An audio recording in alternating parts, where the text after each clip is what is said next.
This is the last part of our final exam review, and I will try to highlight on some important topics from the chapters 8, 9, 10, 11, and 13. These chapters were recently done and you were tested on this for exam 3, so I'm hoping that you do remember a lot of these reactions. We did exam corrections, so that should also help. Okay, so in this, the first thing is how you definitely should know how to prepare alkenes. Two methods. One, how to make a less substituted alkene, the Hofmann product, and how to make a Zaitsev product by using different kinds of bases. Both of them are elimination reactions and they follow the E2 mechanism. Another method of preparation of alkenes you should know is how to use an alcohol and make an alkene, and this is the acid catalyzed dehydration reaction, which is also an elimination reaction. Okay, now in this case this will be an E1 reaction because OH is a poor leaving group, so you have to change it into water, which is a good leaving group, and formation of carbocation followed by formation of the alkene. Okay, so this is these are some of the important mechanisms. Again, since we are anyway going to look at the chapter 11 reactions, so let me show you the mechanism of both of them. That if in case you have a alkyl halide and you're making an alkene, this is an E2 elimination, right? So the base we are using is potassium hydroxide. First step, so there is no two steps, right? This is actually a concerted mechanism because it's E2. So the attack of the base and the leaving group happens at the same time, right? So the chloride, which is your leaving group, that leaves, and then OH will attack the beta hydrogen, which is this one here. K is just a spectator ion, so it's OH minus, that's your base. This goes and takes the proton, puts the electrons over here, and that's how you end up in formation of the alkene. Okay, now if you had a bulky base, then it would be able to pull the beta proton from here, okay, rather than this beta proton. So because the base is bulky, like T-butoxide, so that will take up this beta proton, put the electrons here, kicking out the chloride, and that ends up in the formation of a double bond here, right? So make sure that you understand the mechanisms of these, pretty important in terms of elimination reactions. And the next one we are going to look at is the alcohol. So if you have an OH and you treat it with H3O plus, correct? What will be your product? Now in this case, OH is a poor leaving group, so the first step is taking up of a proton from the H3O species to form water molecule. Okay, so your first step is the formation of a water molecule, which is easy to remove now, unlike the OH. So this comes out and you end up in formation of a carbocation. So it's a E1 elimination now, formation of carbocation. Next step is the water molecule now acts as a base and it can remove the beta proton, form the double bond, and that's how you end up in formation of the alkene. So both methods of formation of alkenes are important, and here is a summary of their mechanisms. Now coming back to the reaction slide, we talked about all the reactions in the different lecture slides, so you can go back and listen to them. Also make sure that you look at the mechanisms of the highlighted reactions on the study guide, like for example, how does the hydrohalogenation happen, right? Or how does the hydroborations happen, mercuric acetate reaction, or the reaction with HBr, ozone lysis, okay, formation of transdiols and cis-syn-diols. The transdiols are formed by reaction of the alkene with MCPBA followed by H3O plus, that gives you transdiol, and then with the osmium tetroxide followed by sodium sulfate, it forms the syn-diol. Okay, so these are all the summary of the reactions, and ozonolysis is another important reaction where you can take a look at the type of alkene that you have in hand and then do ozone lysis with it. So if O3 followed by H zinc in H3O plus, this gives you the cleaving of the double bond here, as a result of which you can get the carbonyl products. Here we have a symmetrical alkene, so you end up in aldehyde. Okay, or if you had a cyclic structure and then you treat it with O3 followed by zinc and H3O plus, then you cleave over here and your product would be again a aldehyde, but it will be a single product rather than two products. You still have the hydrogens here, which now you can actually open up and draw, which is this is equivalent to drawing 6 carbon atoms, where you have your first carbon atom as a aldehyde, then 1, 2, 3, 4, 5, and 6, and this is an aldehyde again. Okay, so these are some of the important reactions. And again, the next chapter, chapter 9, talks about alkynes, and alkynes also have a few important reactions. Many of them are similar to alkenes, like for example, if you add a 1 equivalent of bromine, you will end up with just 2 bromines attached, or just 1 unsaturation removed. But if you have excess or 2 equivalents of bromine, then you get a tetrabromo product. Same thing with HBr. If you add 1 equivalent of HBr, you will just get 1 bromine attached, and if you add excess or 2 equivalents of HBr, then you have 2 bromines attached to the more substituted carbon. Okay, it follows Markovnikov's rule. Another reaction, so here you can see that if you have a dibromo compound, you can treat it with 2 equivalents of potassium hydroxide, and then you can get a alkyne. Okay, so this can be used as a method of preparation of alkynes, correct? Just like in alkenes, we learned that if you have a single bromine, bromide, like a single Br group on the chain, and then if you treat it with strong base like potassium hydroxide, you get an alkene. Here we have 2 Br groups, right? And so if you treat it with 2 equivalents of potassium hydroxide, you can get a alkyne. Another important reaction for alkynes is this reduction reaction. So you have the different 3 types of reductions, where if you treat it with hydrogen and palladium, like this one, which means excess, then you get rid of all the unsaturations. That means there will not be any triple bond or pi bonds left. On the other hand, if you treat it with hydrogen over palladium and Lindlar's catalyst stops the reduction process as a cis alkene. Okay, very important to know how you can change an alkyne to a cis alkene and how you can change an alkyne to a trans alkene. So for a trans alkene, you treat it with lithium or sodium. Okay, so you can either use lithium or sodium in liquid ammonia. Again, these are reactions which are important for performing synthesis when you get a starting molecule which has been to be converted to a target product, and those reactions are important. Next, another very important reaction is this alkylation reaction, right? So when you want to get chain extended, and this happens only with terminal alkynes. The example that we have here is a terminal alkyne, so you can make use of this acidic nature of this proton here that is attached to the sp carbon atom, and that the base, this NaNH2, removes the proton and forms a carbon ion, which then acts as a nucleophile and forms the next step. Alkylation happens, where you can extend the carbon chain. Okay, we can look at the mechanism of this, even though we have done it several times. Mechanism of this is important. So for example, if I have a terminal alkyne, so this is particularly characteristic of a terminal alkyne where the carbon atom has a proton attached to it. So this proton is acidic in nature. Therefore, if you treat it with a strong base like NaNH2, it's weakly acidic. So that's why we need to use a strong base.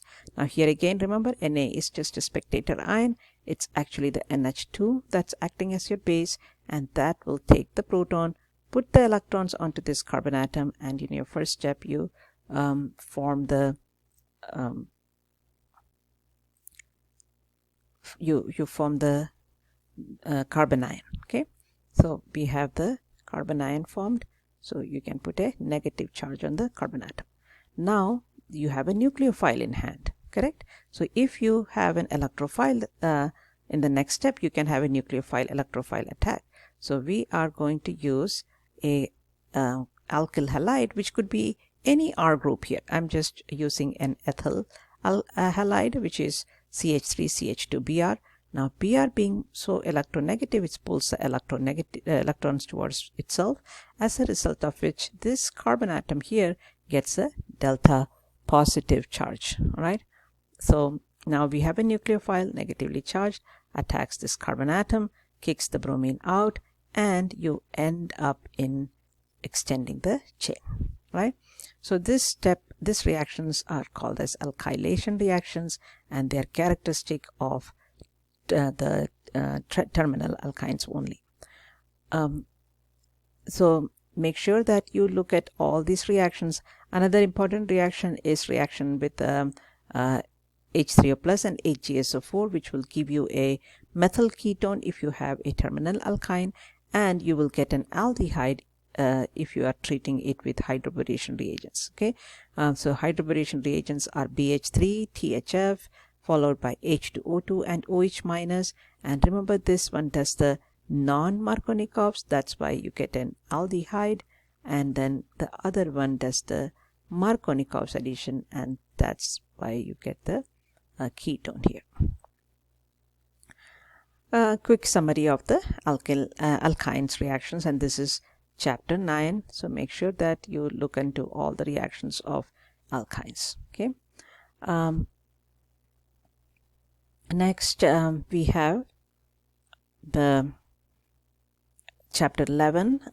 Again, in chapter 11 you have to know where to use a weak base, or a weak nucleophile, or a strong nucleophile, a strong base. This part of which I'm boxing here will be given to you. You will not be given a list of solvents. You have to know which solvents can act as polar protic and polar aprotic in a SN1, SN2, or an E1, E2 reaction. Okay, so this is all chapter 11.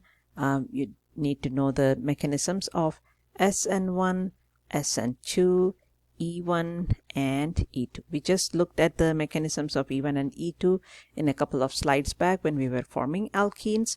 Just let's take a quick review of an SN1 and an SN2 mechanism. Okay, so in SN1, it's a two-step reaction, right? So for example, if I have a tertiary alkyl halide, this is an SN1 example. So if you have a tertiary alkyl halide, it's a two-step form mechanism, just like E1. Okay, so the first step will be removal of a chloride and formation of a carbocation. So since carbocation formation is the first step, this for SN1 tertiary alkyl halides are the best ones. Okay, so the trend is that for an SN1, tertiary alkyl halides reacts the fastest, and then the chloride comes out, and in the next step we need a nucleophile because it's a substitution reaction, right? So say for example, I have a nucleophile like water molecule. Now in SN1 you do not need a strong nucleophile. The main reason is that the rate of the reaction is dependent on only or proportional only to the alkyl halide. It is not depending upon the nucleophile. Okay, so this is my rate constant K, and the rate, we can write that rate is proportional to only the alkyl halide, or equal to, sorry, I should not put K here. Rate is proportional to, so when the proportionality sign is removed, we put a constant, and we can write it in this way.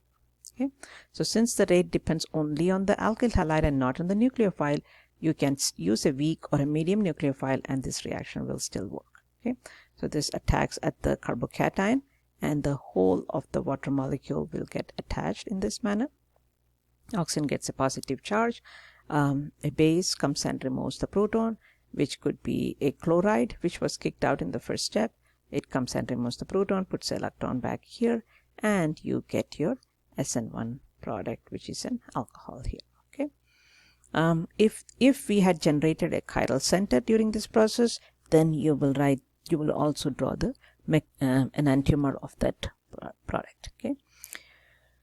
All right. Now the next SN2 is a concerted mechanism, just like E2, and so the rate actually depends upon both the alkyl halide and the nucleophile. All right. So it really matters here what kind of nucleophile you use, because the rate depends on both of them. So for a SN2 reaction, actually primary alkyl halides, okay, primary alkyl halides are preferred because the nucleophile attack happens at the same time while the leaving group is leaving. Okay, so for the nucleophile to attack the carbon atom which bears the leaving group, it should be less crowded here, right? So that's why a primary is preferred over a secondary, secondary is preferred over a tertiary, which is the opposite trend to SN1, right?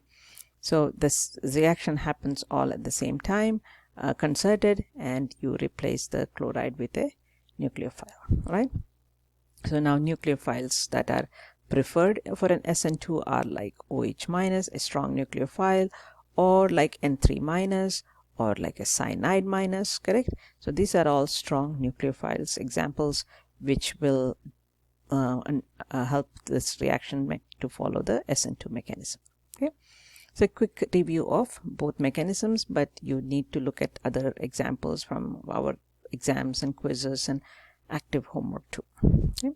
So again, like I noted before in the previous exam review video, which was the final exam review part 2, I mentioned that the way you should study for this final exam is not just go through this review that I'm posting. These are just some problems, some mechanisms I have taken as examples, but to get a complete idea of what how well you can do in the finals, then you should definitely look at all our previous exams and quizzes and active homeworks, and also worksheets. Lots of examples were given, lots and lots of resources were provided to you.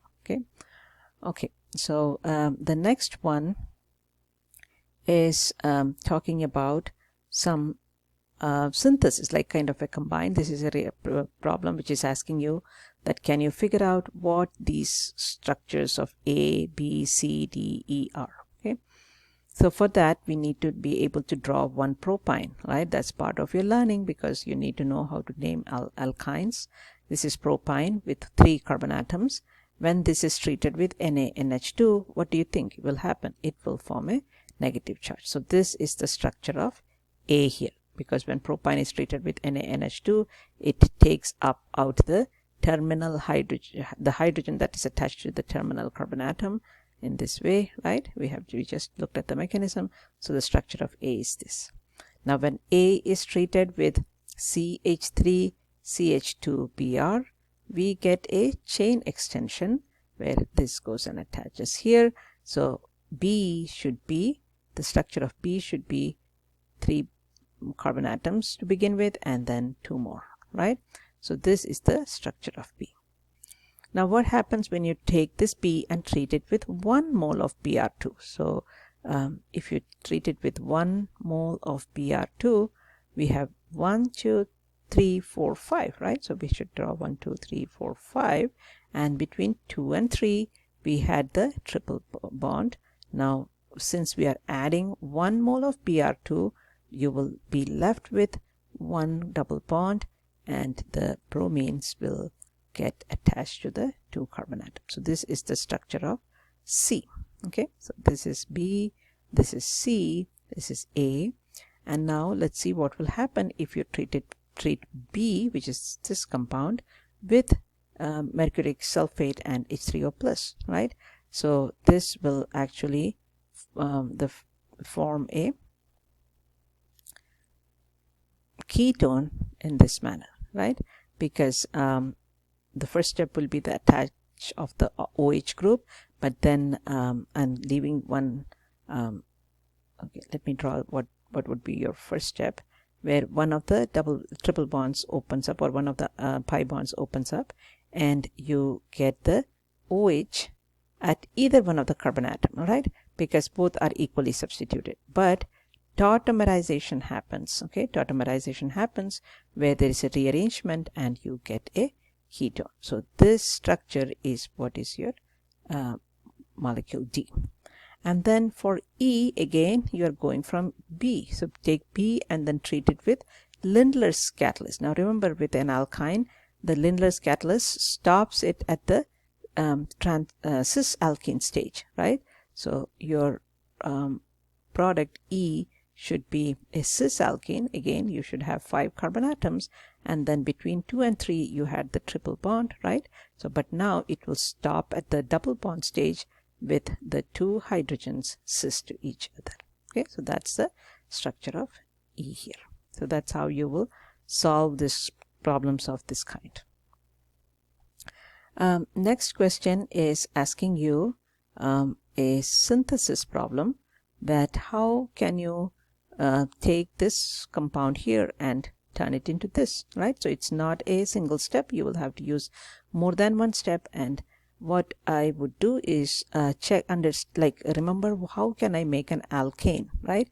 I know that if I have a alkene, then I can do the reduction reaction, hydrogen, palladium over carbon, right? If I use this, I can make it into an alkane. Okay. Now the question is, how can I go from this molecule to alkene?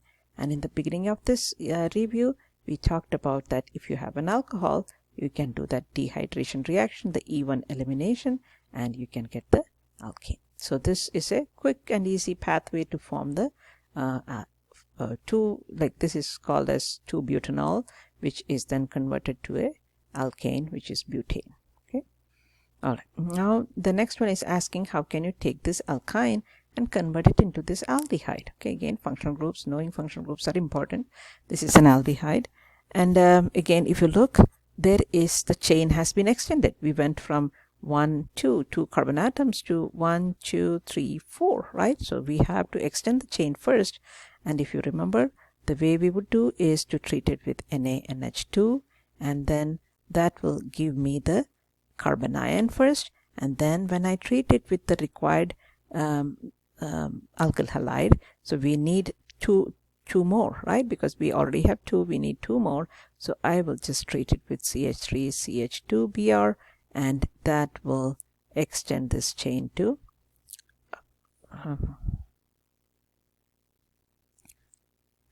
don't want an arrow there, so let me remove that. Okay, it will extend this chain to 4 carbon atoms. So we have 1, 2, 3, and 4. But now we need to convert it into an aldehyde, and the best way to do that is by treating it with the hydroboration reagents, which is BH3. THF is just a solvent, tetrahydrofuran, and then treat this or follow it up by the oxidation with H2O2 and the base, which is OH minus. So you need to be remembering the entire set of reagents to go from an alkyne to this aldehyde here. Okay. All right. So that is a method of synthesis. Let's look at another. Here it's asking you can you draw the detailed mechanism of this following reaction. Now what has happened is you have substituted the Br with a ether group here, right? So how will you do that? How do you think this mechanism should be? First of all, identify what kind of alkyl halide it is. It's a secondary alkyl halide. Then look at the given reagent. It looks like this is a weak nucleophile and also a weak base, right? So we don't have to worry about base because we don't have an alkene product. We only have a substitution product, right? No elimination product is here. So we will consider this as a weak nucleophile and suggest that this reaction must have undergone an SN1 mechanism, right? So when you do that, your first step would be the formation of a carbocation. Br comes out, formation of carbocation, and this ethanol, which is CH3 CH2OH comes and attacks this on this positive charge from the oxygen atom. Your arrow should be from the oxygen to this carbon atom. So what will you get? The whole of the ethanol molecule gets attached. So you will have an O with an H here and a CH2 and a CH3, correct? Now the Br that was kicked out in the first step is going to come and remove this proton, put these electrons back, and that's how you get one of these products, right? But it's giving you a second product. How could we have got the second product? So here is where carbocation rearrangements will happen. Remember that whenever our mechanism involves a carbocation, rearrangements can happen. So in this case, what might have happened is the positive charge must have shifted over here, right? And now the alcohol or this weak nucleophile comes and attacks here, and that will result in this formation of the second product. So this is actually a product due to carbocation rearrangement, okay, due to carbocation rearrangement. All right, so the carbocation rearrangements are generally a problem because that reduces the yield, but sometimes we cannot avoid it, okay. All right, the next one is asking us to write the product and also indicate a movement of electrons with arrows. So here, remember, water in acid catalyst H3O plus, when an alkene is treated with H3O plus, you will end up in the formation of a alcohol, and the OH goes to the more substituted carbon. So this actually involves a carbocation mechanism again, because the first step would be where the double bond is attacking the proton, putting the electrons here, and you get the formation of a carbocation, okay. So now the carbocation always prefers the more substituted side, and now the well, we have to do an H3O plus, right, because it's acid catalyst. So we have a water molecule now coming and attacking at this positive charge, giving you the structure or an intermediate, charged intermediate, because water attacks as a whole. Now the removal of proton or deprotonation happens, putting the electrons back here, and that's how you get your alcohol product, okay. So after a while you will see the mechanistic pattern and you don't have to memorize. So I hope that you do understand these steps, and after doing it several times you will understand that there is a mechanistic pattern that you can follow rather than memorization, okay. All right, next question is asking, can you fill up these reagents? Now this is a matter of memorization, okay. Yes, you need to know how to convert an alkene to an alkyne, or from an alkene, a cis alkene, to an epoxide here, or from an alkyl halide to a alkene. But see, now the alkene is on the less substitute, or it's forming the less stable alkene, right, or the Hofmann alkene. So in this case you will actually put the TOT butoxide, the bulky base, okay. Here, how to go from an alkene to a epoxide? This is what is called as an epoxide. The easiest one to remember is this peroxide, metachloroperoxy benzoic acid, which we abbreviated as MCPBA, okay. All right, it's a peroxy acid, and that's what forms the epoxide. And this one here, you have to do actually two steps. The first step will be to brominate it. So you treat it with bromine, and then you have to treat it with excess potassium hydroxide, KOH, and that's how you will get this alkyne. So what happens when you treat it with bromine is you will attach, or the carbon atom gets two bromine atoms attached to it. So we have two bromines like this, and then you can actually draw the benzene rings, right? But now since we have two bromines, when you treat it with KOH, you will actually, or excess KOH, right, because you need to get rid of both the bromines. This is an elimination reaction, so you can write excess KOH, and that will give you this alkyne here, okay. All right, so these are generally the reactions of I kind of combined 10, 11, 8 and 9. Okay, but again, all the four chapters are very important reaction wise, mechanism wise, knowing the reagents, doing a lot of synthesis, going from one target starting material to a target molecule. So please go back and review all the materials that you have on D2L for understanding these chapters. Okay, and also do some problem from the active homework. Okay, now finally we have this NMR, which is chapter 13. We did not do a test on that, so this may be something you need to practice a little bit more, because this is part of your final exam again. Okay, when we do NMR, there are some rules or some tips, I won't say rules, some tips that can help you, and that is how to identify the different signals on an NMR. NMR stands for nuclear magnetic resonance spectroscopy, and we are only focusing on proton NMR for this semester. You may learn carbon NMR in the next semester, but as of now I'm just going to test you only on proton NMR. Okay, so some of the tips are given here that you should be able to identify the splitting pattern. All right, like for example, what is a singlet, what is a doublet. Okay, a singlet is a single peak, a doublet is a two peaks in the ratio of 1:1. A triplet is a set of 3 peaks like this, right?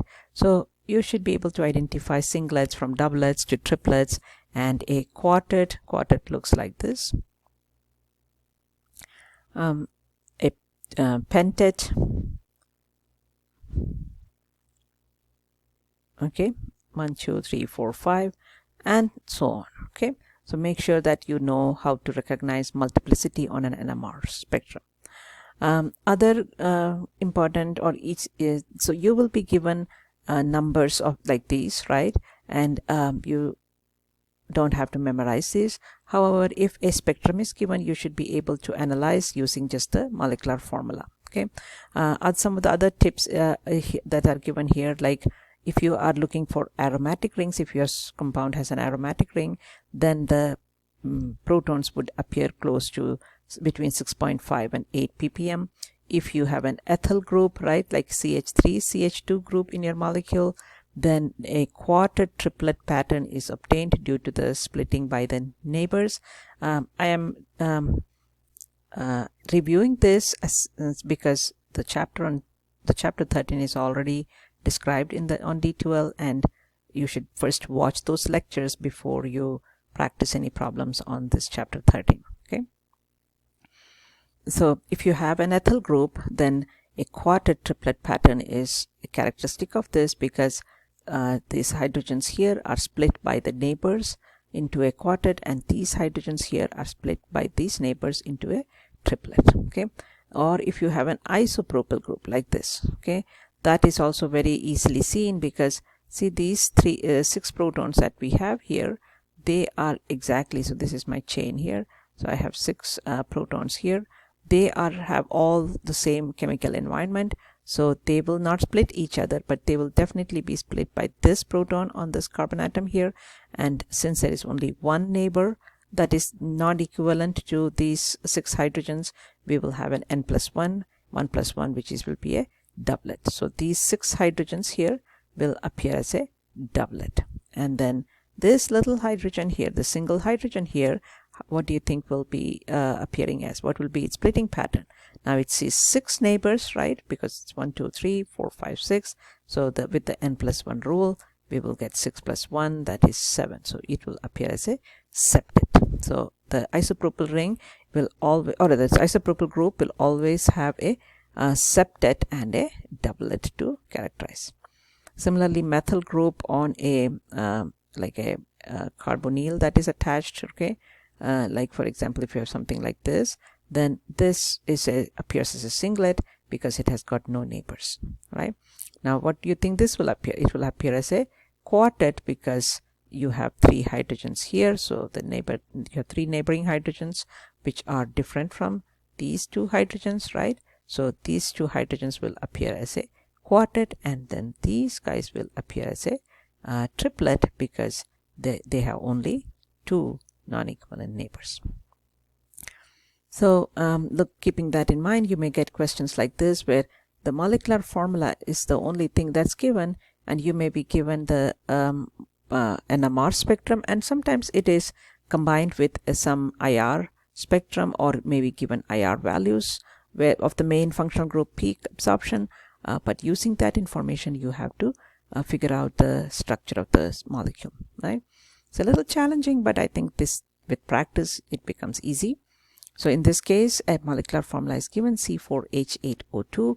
So the first thing always when you get a molecular formula is calculate degree of unsaturation. Okay, so if you recall, degree of unsaturation was discussed in chapter 7. All right, so if you calculate the degree of unsaturation, it will at least narrow down your search to a few compounds rather than just randomly thinking of what could be the structure of this, right? So when you calculate the degree of unsaturation for this molecule, it actually comes out to be 1, right? I'm not going to show you how to do that. We already did this in chapter 7. So this molecule, the degree of unsaturation is 1, which tells me that it should either have a ring, a double bond, right? So that is one starting point, all right? And then when you look, the chemical shifts are given. It says that there is a triplet, a singlet, and a quartet. And if you remember from the previous slide, we said that whenever we have a quartet triplet pattern, CH3 CH2 seems to be in the molecule, right? Then only you can get a triplet quartet pattern. Like you see, there's a triplet here, there's a quartet here, and then we also have a singlet. So putting this all together, the best structure that we can come up with using this formula is this ester here, because see, this is the molecule here that appears as a, or sorry, this is the proton that will appear as singlet. Then these protons here, they will appear as a quartet because they have 3 neighbors. 3 plus 1 is 4, and this hydrogens here, the protons here, will appear as a triplet. So that's how you can match the structure with this NMR spectrum that's given. Why is 4 so moved downfield? Remember, if you have looked through the lectures on NMR, this area is called as the downfield, and this is upfield. Okay, this is upfield. So downfield happens, or the peaks appear more downfield when they are closer to an electronegative element. All right, so you can see that this quartet is the one that's directly connected to the oxygen, so that appears very at the downfield, right? And then this triplet, even though it's not directly connected, it's still in the vicinity of this oxygen, so that one is also shifted a little bit downfield, but not as much as this one, because these protons here, they are the ones that are directly connected to the oxygen atom. Okay, and the singlet is also affected by this carbonyl, which is a electronegative oxygen close to it, so that's why it is also shifted, right? Otherwise, a methyl group is generally, it appears see, here is a methyl group, right? It appears between 0.5 to 1.5. However, in our example here, it has shifted because it's close to the vicinity of a electronegative element, right? Another example here, again, molecular formula is given. Calculate the degree of unsaturation. Here actually the degree of unsaturation comes out to be 0, and then when you look at the spectrum, it's showing you that we have a singlet, a doublet, and a septet. And then here is again, remember from the previous example, I said that if you have a doublet and a septet pattern, then isopropyl seems to be one of the groups that will be present in this molecule. So using the isopropyl group, and then also you have a singlet here, the structure, the best structure that you can come up with is this ether compound, where you can see that these hydrogens here will appear as a doublet, and then the hydrogen here in the middle here, that will appear as a septet because it has got 6 neighbors, and then this set of hydrogens here will appear as a singlet. Okay, so there are 3 of them, but they appear as a singlet. That's why it says oh, actually this is not 1 hydrogen, it should be 3 hydrogens. This is 2 hydrogens,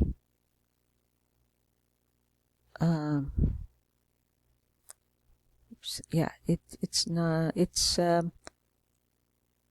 yeah, this one is correct. It's 6 hydrogen. This is actually 1 hydrogen. Okay, sorry about that. Yeah, this is just representing 1 hydrogen because that's the one that's coming as a septet. This one is representing 6 hydrogens. That's coming as a doublet. And then this singlet is actually representing 3 hydrogens here. Okay, so that's like a quick review of the last unit, and I hope that you will do well in the exam. Wishing you all the best for the finals.